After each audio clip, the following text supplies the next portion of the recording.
You're listening to the LOZ Podcast Network. Hello, everyone. Welcome to the LOZ Podcast Network. My name is Ken Lawler. I am the developer of the LOZ app and the LOZ app live stream network. And today we are joined by CADV members Sherry and Michelle. What's going on? How are you guys doing? Great. Doing wonderful Welcome things. to the podcast. We've been trying to get you guys on. It's my fault. I've definitely been busy, but we finally got it going here. So one of the coolest events I think of the whole year is the CADV brunch. I mean, It is absolutely one of the neatest events because it's first of all, it's in the middle of the day, right? It's a brunch. Which is not normal for all the events we have here at the lake. Everything's usually at night or on a weekend or something.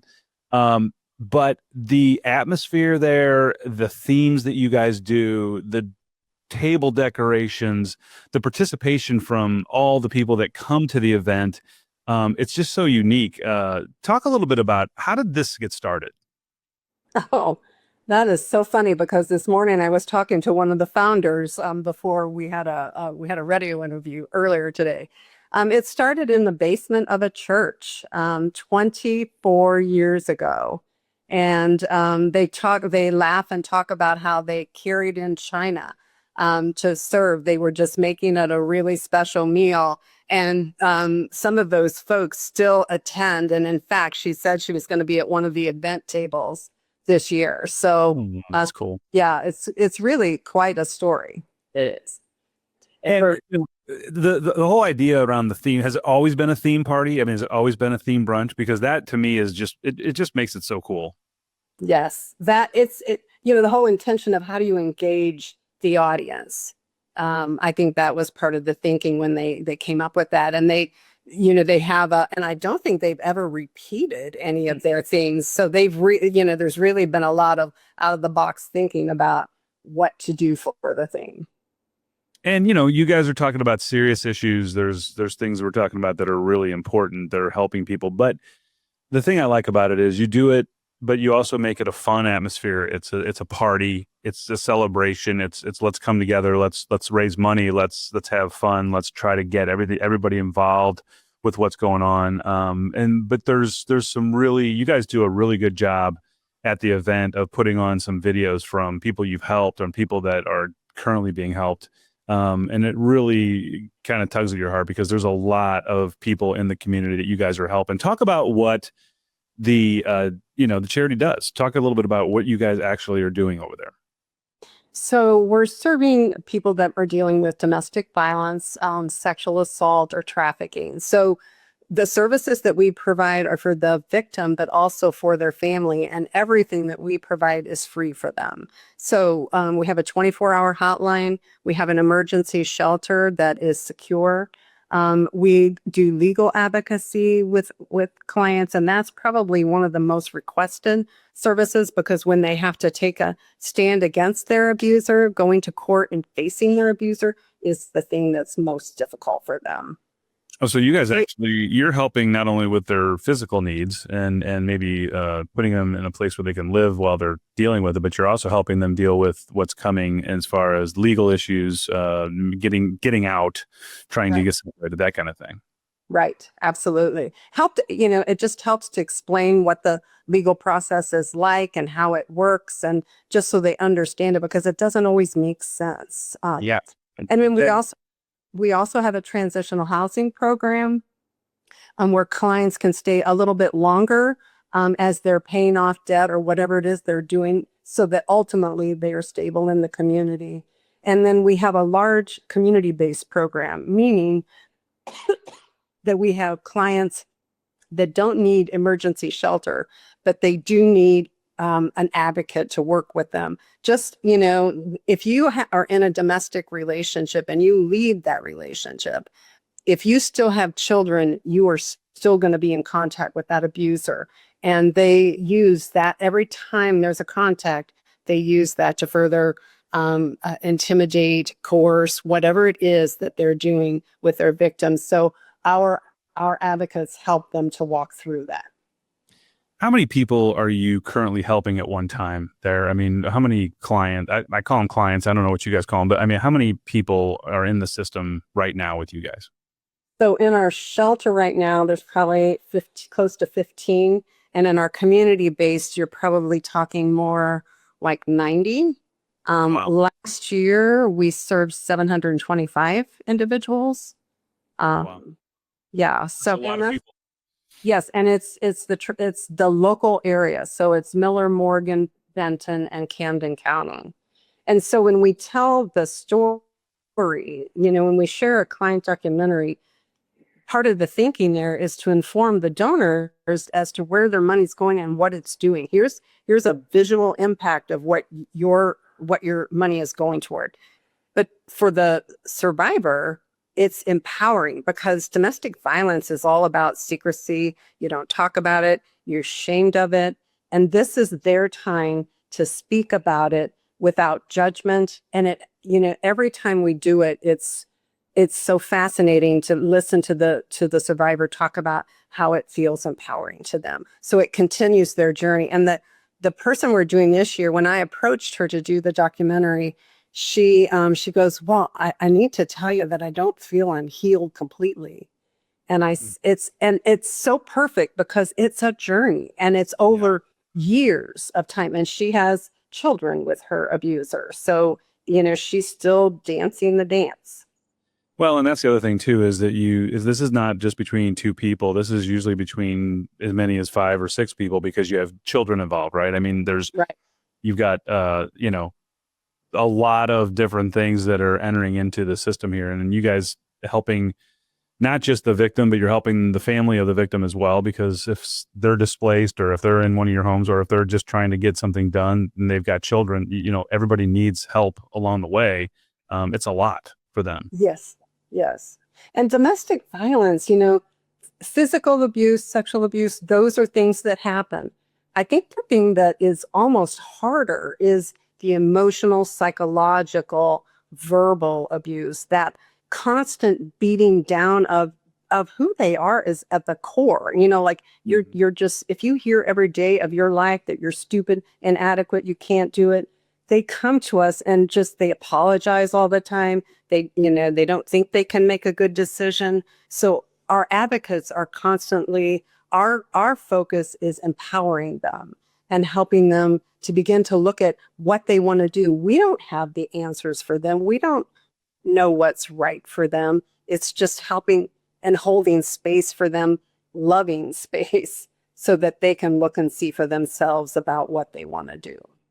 Well, and all of that doesn't come cheaply. I mean, this costs a Right. lot of money to do this. I mean, not only money, but I know you guys, even at the event, everybody tries to bring things that you need for the shelter, right? I mean, there's shampoo and toothpaste and just headphones.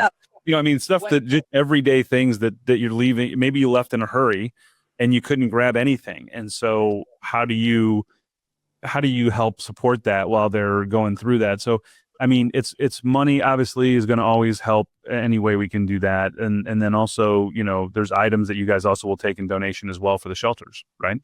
Absolutely. Running a shelter, 24-hour shelter, it's a lot. Laundry detergent, dishwashings. I mean, I can't tell you how many loads of laundry are done in a day and how many dishes are washed. So all of that is helpful. If it's something somebody brings, then it doesn't come out of our budget, and that becomes really helpful because the needs of the clients that we're serving, we can't even always predict the things that they need. And our grants don't always cover the things that we need to do to support them. Yeah. And then this community is so giving. I mean, it's there's always just a ton of people that want to help. We have up on the screen the cadva25.givesmart.com. Tell people what they're doing there. What are you doing at that site there? So basically for the brunch, which is coming up on October 22nd, it's our annual fundraiser, the only one right now that we do ourselves. And it is a sock hop going to be at the Regalia Hotel. Like you said before, it is a brunch. Doors open at 8 a.m. for people to start decorating their tables. That is one unique thing that with this event is that everyone decorates their own tables according to the theme. So you really get some creative, ingenious ideas that come to life as you walk around the room and see the different table decorations that they did. And many of them incorporate the wish list items that you were talking about as well into those decorations. And we encourage that because we know things aren't cheap. And if we can reuse it at shelter or use it at shelter rather than just throwing it away after the brunch is over, then, we much rather, the money go towards that. One thing with this event is that we did stop selling individual tickets several years ago, and it's based on sponsorships. So that's why we're getting out to everyone a little bit early because we will have a cutoff to be in the event program to be recognized as a sponsor on October 10th. So we're encouraging everyone to go ahead and secure their sponsorships and get your table ready. We do have plenty left. And what's so crucial about this event and what it does to the bottom line for CADV is that much of the money that the organization survives on is federal and state funding.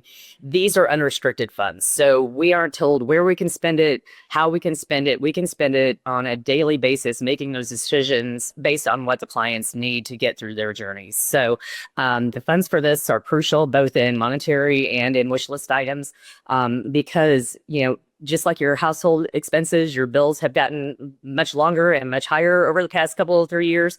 Imagine, multiplying that by 15 or multiplying that by 30. And that kind of gives you an idea of the magnitude of the expenses on a daily basis the shelter has. So in addition to all of the outreach programs, which wouldn't be able to be accomplished without these sponsorships. So, you said it's a fun environment. It is one of the best environments to be at the lake. And it has to be fun because this isn't a subject that anyone wants to talk about, but everyone needs to be aware of. So yeah, and I love to. I think 3 or 4 years ago, I kind of came into it, and that's back when you were doing the decorating of the tables. People were hiring people to come in and decorate their table. I did. You got to be a very big competition, but I loved what you did last year. And a little different where you said, you know what, let's use things at the table that we can use in the shelter. So let's decorate the table with those things that we need. And I thought that was cool because, you know what, it gets out of hand. People spend a lot of money on decorations and stuff, but I'd rather have that money go towards items that they can utilize for the shelter. It just seemed like it was a great idea. And it's such a cool atmosphere. And let's face it, you see everybody at this event. This is one event that everyone loves to go to and they want to go to. And it's just a fun day to get out and celebrate what you guys are doing, help, raise money, help raise awareness, and hear some of the stories on truly some of the success stories on what you guys are doing, because you guys are helping real people every day, trying to make sure and make a difference that they can get out and they can get back on, back to their life, because, it's paralyzing what they're going through. Right. And I think the other thing that we don't always remember, and thank goodness it doesn't happen all the time, but domestic violence can be fatal. And so really helping, to create safety for people to be able to leave and leave without being harmed is really, really important. Yeah. And, just a quick thing, Ken, having people incorporate items for our shelter, that actually came up from community members who had gone to our brunch for years and years. And they said, what if you guys had people spend money on items for your shelter in addition to decorating? And so we incorporated that. So, we just love that the community is engaged in it as well. I'm not a guy who dresses up for a lot of parties. Just not my thing. I know the theme this year with Sock Hop is going to be. I can't imagine what we're going to see at some of these outfits that show up. And what a cool. You know what I love about this theme is it's easy to do. Like you can find a dress, or you can find a tux, or you can find something from that era that it's not going to break the bank. You can dress up and you can have fun with it. But just everybody participates. And let's talk about the food a little bit. Look, I'm a foodie. This is the place to be because there'll be between 30, 35 area restaurants that will have tables set up and serving the food. And as you know, when you get all of these chefs together, they tend to up the notch a little bit and really come out with some delicious, spectacular items, from the plating to just the tastes and everything. And we love that they year after year come back and support the event because they too understand, the gravity of it. So it just adds one more element, one more layer of fun that encompasses the entire community. Yeah, I mean, I'll tell you that. I mean, and you limit them to kind of one offering, so they bring their best to the show. Like they're putting their one dish out there that they want everybody to try. It's an awesome event. Let's talk about the text number, because I know you have a text number as well. And tell people how they use that. So they can text CADV brunch 25 to 76278, and that will take you right to the screen where you can choose the sponsorship that you want to purchase. Yeah, and people can buy a whole table. They can buy seats at the table, right? I mean, and this is an event that it's kind of cool because you'll know if you go to this event, you're going to know people there. I mean, everybody in town goes to this. So if you can only do a couple seats, then do a couple seats. If you can do a whole table, do a whole table. If you can buy 3 tables because you have a big company and you want to take everybody out for the brunch, do that too, right? I mean, you'll take the 3 table order, won't you? Oh, yes. All day long. Yeah. Well, and the other thing, it's a great way to market your business. I mean, there's 800 local people in the room potentially, so it's extra. Yeah. So it's great. It's just great all over. And the people that you invite might be people that haven't gone to it before. And the next year they may purchase a sponsorship. So I'm telling all you, of that matters yeah. for. On my table, I have people who are calling me early in the year saying, "Don't give my seat away for that event. I'm coming again next year." And it's like, Right. we use it too. I mean, I kind of the same thing. No, I think, everybody that can go to this event, I want to encourage you to go to the event. I want to encourage you to get a table if you can. If you can't get a table, get a couple seats at a table, donate something, go on and, is your bidding, is your silent auction, have an online silent auction as well, or is it all in person? Well, this year we're actually not doing a silent auction with the event.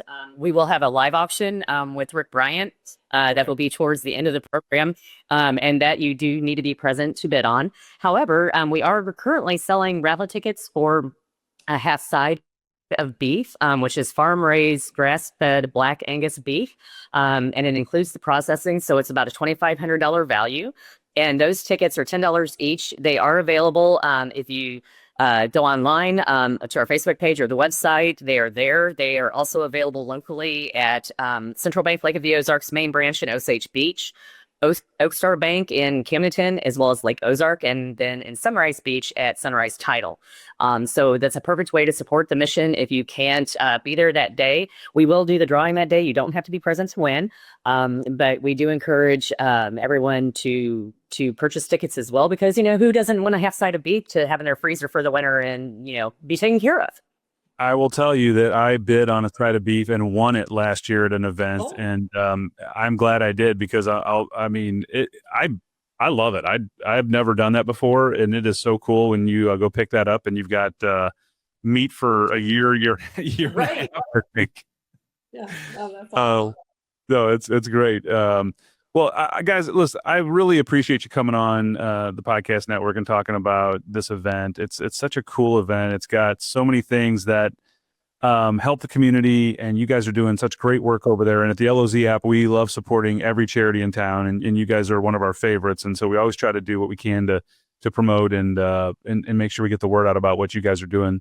But I think it's going to be a great event. I think you guys should go out there and get some tickets to it, get a good outfit, think about how you can bring some items to the event itself. And then also at the live auction, you guys are going to have was it last year that they, was it The Taylor Swift? Yeah. Was it Taylor Swift? Taylor Swift poster went for $10,000. Yeah. Oh, amazing. Amazing. Well, guys, thanks so much for joining us today. We really appreciate having you on the podcast. And, we're going to try to get as many people there as we can for you. And thanks again for everything you do for the community every day here at Lake of the Ozarks. Thank you. Thank you, Ken.